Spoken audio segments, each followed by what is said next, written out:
காத்திட்ட வேலை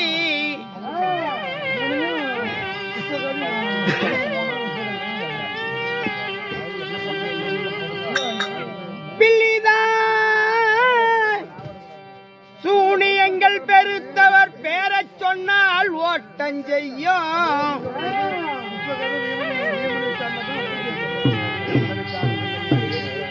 எங்கள் வண்ணம்மா மயிலேறி வந்து என்னை காட்டிடுவாய் சிவசுப்பிரமணிய.